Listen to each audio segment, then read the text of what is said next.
Hello ஹேக்ஸ்பாட் users, நம்ம இந்த சீரீஸில் கன்லைக்ஸ் டூல்ஸ்லாம் எப்படி பண்ணுற பார்த்துட்ருக்கோம்.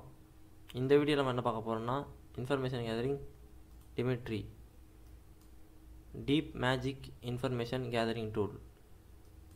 இதோட ஃபுல் ஃபார்ம். இந்த டூல் நம்ம எதுக்கு யூஸ் பண்ணுறோன்னா பேசிவ் இன்ஃபர்மேஷன் கேதரிங்காண்டி யூஸ் பண்ணுவோம்.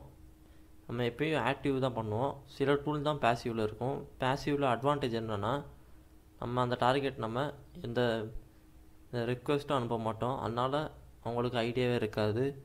இதில் என்ன டிஸ்அட்வான்டேஜ் இருக்குன்னா நமக்கு இன்ஃபர்மேஷன் ரொம்ப எதிர்பார்க்க முடியாது. ஃபஸ்ட்லேருந்து பார்ப்போம். இந்த ஃப்ளாக்லாம் -i வந்து நம்ம எதுக்கு யூஸ் பண்ணுறோன்னா ஹூஇஸ் லுக்கப், ஐபி அட்ரஸில் ஏதாச்சும் ஹூஇஸ் லுக்கப் பார்க்கணுன்னா நம்ம -i யூஸ் பண்ணுவோம். -wனா டொமைன் ஹூஇஸ் லுக்கப் பண்ணுறதுக்காண்டி. -n நெட்கிராஃப்ட்லேருந்து இன்ஃபர்மேஷன், ஒரு அப்டைம், அந்த வெப் சர்வர் எவ்வளோ அப்டைமில் இருக்குது, எவ்வளோ நேரம் இருக்குது நம்ம பார்க்குறதுக்காண்டி. இதெல்லாம் நமக்கு ப்ரௌசரில் நம்ம நெட்கிராஃப்ட் ஓப்பன் பண்ணி பார்த்தாலும் நமக்கு அந்த இன்ஃபர்மேஷன் கிடைக்க தான் போகுது. நம்ம எல்லாமே ஒரே டூலில் யூஸ் பண்ணுறதுக்காண்டி நம்ம இந்த மாதிரி டூல்லாம் யூஸ் பண்ணுறோம். அடுத்து -s சப்டொமைன்ஸ்லாம் நம்ம கேதர் பண்ணுறதுக்காண்டி.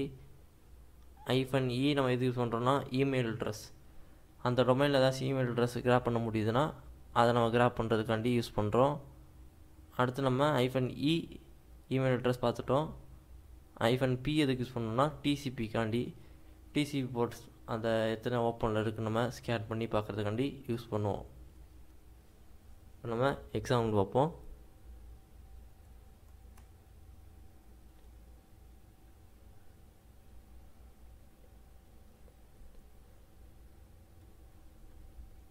டிமிட்ரி ஃபஸ்ட் நம்ம ஒரு ஐபி ஸ்கேன் பண்ணுவோம். -i நம்ம ஏதாச்சும் ஒரு ஐபி ஸ்கேன் பண்ணி பார்ப்போம். இங்கே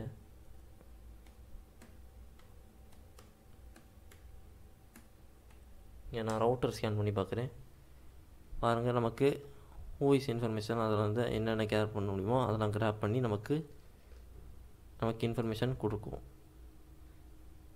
இதில் எத்தனை ரேஞ்சு அந்த மாதிரி நமக்கு காட்டும். அடுத்து இந்த மாதிரி Africa, Asia Pacific, northern America, இந்த மாதிரி இடத்துல இந்த மாதிரி யூஸ் பண்ணுவான்னு காட்டும்.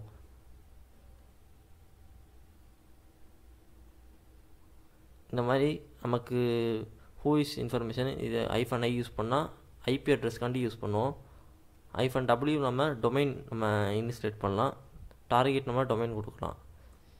இப்போ நம்ம இதை ஃபுல்லாக அழிச்சிட்டு -w கொடுத்துட்டு இப்போ வெப்சைட் கொடுப்போம்.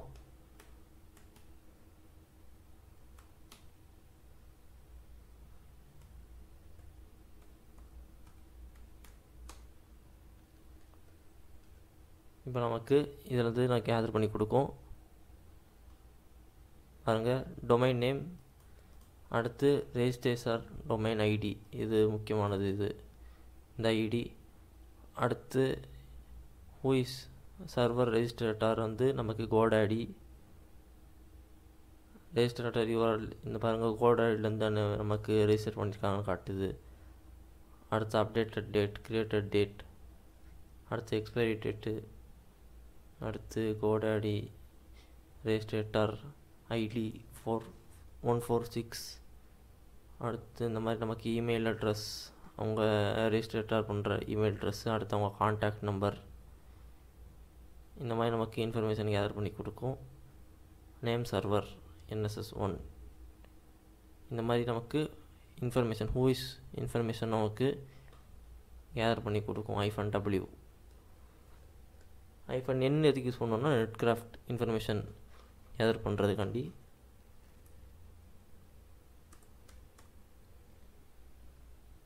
இப்போ அதுக்கு எதுவும் காட்டலை இந்த வெப்சைட்டில். நீங்கள் வேறு வெப்சைட் ட்ரை பண்ணி பாருங்கள், ஏதாச்சும் காட்டுறதுனால பாருங்கள். இந்த டூலில் நான் நிறைய டொமைன் யூஸ் பண்ணி பார்த்தேன். ஆனால் நெட்கிராஃப்ட் இன்ஃபர்மேஷன் மட்டும் எனக்கு அவ்வளோ சரியாக காட்டலை. எதுவும் சொல்லப்போனால் எதுவும் காட்டலை. நம்ம -s யூஸ் பண்ணி பார்ப்போம். சப்டொமைன்,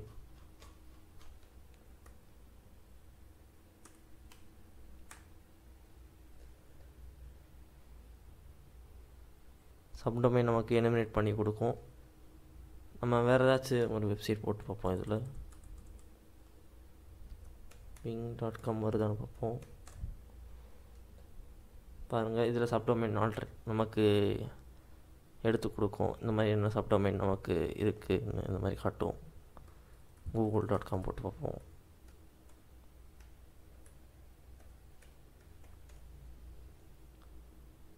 பாருங்கள், மேப்ஸ், கூகுள் மேப்ஸ், அடுத்து ஸ்காலர், கான்டாக்ட், இந்த மாதிரி நிறைய வரும்.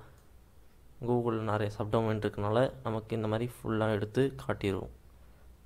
இதில் முக்கியமானது என்னென்னா, இது வந்து பேசிவ்னால நமக்கு அவ்வளோ இன்ஃபர்மேஷன் கிடைக்காது. பட் நம்ம அந்த சர்வருக்கு எந்த ரிக்வஸ்ட்டும் நம்ம சென்ட் பண்ணுறதில்ல. அதனால் நமக்கு அட்வான்டேஜ். -s பார்த்தாச்சு. அடுத்து -e ஏதாச்சும் -e நம்ம போட்டு ஏதாச்சும் இமெயில் அட்ரஸ் கிடைக்குதான்னு பார்ப்போம்.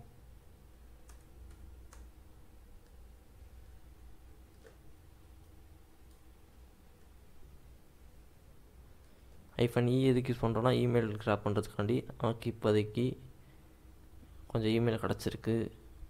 நத்திங் அட் கூகுள் செக்யூரிட்டி, இதெல்லாம் செக்யூராக தான் இருக்கும். நீங்கள் வேறு ஏதாச்சும் வெப்சைட் ட்ரை பண்ணி பார்த்தீங்கன்னா உங்களுக்கு கிடைக்குதான்னு பாருங்கள். bing.com இந்த மாதிரி நம்ம இமெயில் கிராப் பண்ணுறதுக்காண்டி -e யூஸ் பண்ணுவோம்.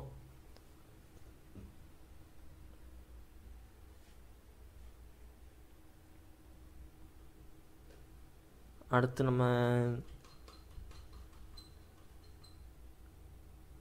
-p எதுக்கு யூஸ் பண்ணோம்னா, டிசிபி போர்ட் ஏதாச்சும் அதில் ஓப்பன் ஆகிருக்கா இந்த மாதிரி ஸ்கேன் பண்ணுறதுக்காண்டி -e யூஸ் பண்ணுவோம். -e இமெயிலுக்கு அடுத்து -p தான் அதுக்கு நம்ம டிசிபி போர்ட் யூஸ் பண்ணுறோம்.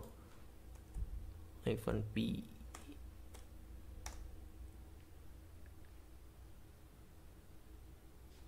இது யூஸ் பண்ணி நம்ம டிசிபி போர்ட்ஸ் ஏதாச்சும் ஓப்பன் ஆகிருக்கான்னு நம்ம பார்க்குறோம். இதில் இந்த டூலில் என்ன அட்வான்டேஜ் இருக்குன்னா, நம்ம எல்லா ஃப்ளாக்ஸும் ஒரே இதாக போட்டு நம்ம ஒரு அவுட்புட் ஃபார்மில் நம்ம சேவ் பண்ணி வச்சுக்கலாம். ஒரு txt ஃபார்மேட்டில் நம்ம சேவ் பண்ணி வச்சுக்கலாம். அதனால் நம்ம ஒரு ஃப்ளாகாக போட்டு எடுத்து டெஸ்ட் பண்ணுற மாதிரி இருக்காது. நம்ம dmitry ஓப்பன் பண்ணுவோம். பாருங்கள், ஃபஸ்ட்டு -o இருக்கா, அந்த மாதிரி நம்ம txt ஃபார்மேட்டில் சேவ் பண்ணுறதுக்கு -o கொடுத்துட்டோன்னா நமக்கு சேவ் ஆயிரும்.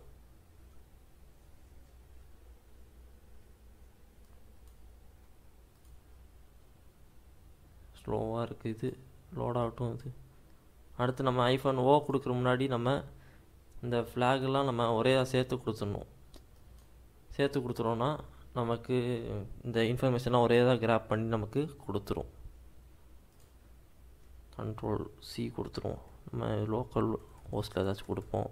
ரவுட்டர் கொடுத்து பார்ப்போம்.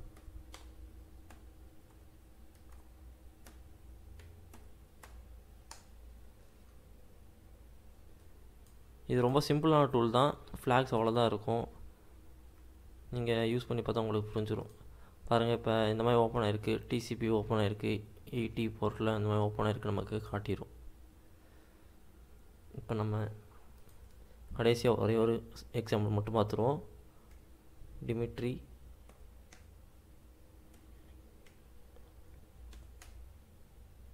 அடுத்து என்னென்ன கொடுக்கணும்னு கொடுத்துக்குவோம். நம்ம முதல் W கொடுத்துக்குவோம் whois lookup பார்க்குறதுக்கு. அடுத்து நெட்கிராஃப்ட் கொடுத்துக்குவோம். அடுத்து வேறு என்ன சப்டொமைன்ஸ் இன்வைட் பண்ண முடியுதோ அதை எடுத்துக்குவோம். இமெயில் அட்ரஸ் இது நம்ம கொடுப்போம்.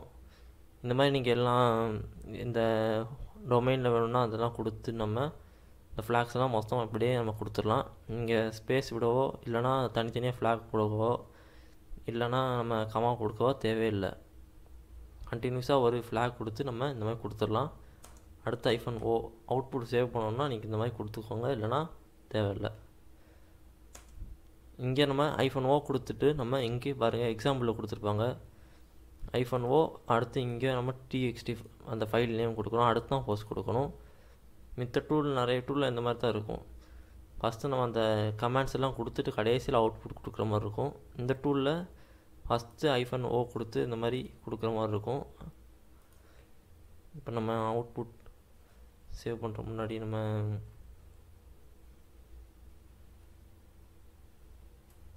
டெஸ்க்டாப் ஸ்விட்ச் ஆகிக்கும், அப்போ தான் உங்களுக்கு தெரியும்.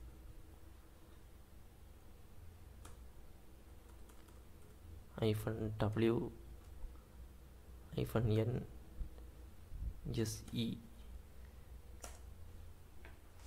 -o என்ன சேவ் பண்ணுவோம்னா, இப்போ அவுட்புட்னு சேவ் பண்ணிப்போம். output.txt ஸ்பேஸ் இப்போ நம்ம டொமைன் நேம் கொடுப்போம்.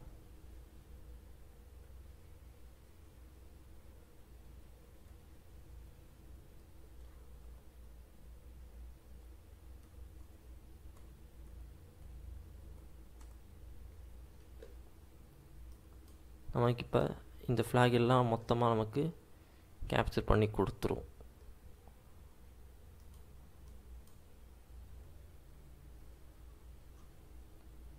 இமெயில் எதுவும் கிடைக்கல, இந்த வெப்சைட்டில் இமெயிலாம் இருக்காது, அதனால் கிடைக்காது. எதுவும் சின்ன வெப்சைட் தான் அது. பாருங்கள், நமக்கு இந்த மாதிரி TXT ஃபார்மேட்டில் சேவ் ஆயிரும். ஸோ நம்ம ஃபர்தராக பார்க்கணுன்னா நம்ம இந்த மாதிரி பார்த்துக்கலாம். எல்லாத்தையும் க்ளோஸ் பண்ணு. முடிஞ்சிருச்சு. பாருங்கள், இந்த மாதிரி உங்களுக்கு ஹோஸ்ட் ஐபி, ஹோஸ்ட் நேம் இந்த மாதிரி நமக்கு காட்டிடும். நம்ம ஃபைல் நேம் அந்த மாதிரி கொடுத்துட்டு நம்ம இந்த மாதிரி அடுத்து ஃபர்தராக நம்ம ஏதாச்சும் பார்க்குறோன்னா இந்த மாதிரி நம்ம ரெஃபர் பண்ணிக்கலாம். அது ஓஇஸ் லுக்கப் அடுத்து நெட்கிராஃப்டில் ஏதாச்சும் கிடச்சிருந்தா அதை காட்டும். அடுத்து சப்டொமைனில் ஏதாச்சும் எலிமினேட் பண்ணியிருந்தால் அது அடுத்து காட்டும். இமெயில் அட்ரஸ் ஏதாச்சும் எடுத்துருந்தால் காட்டும்.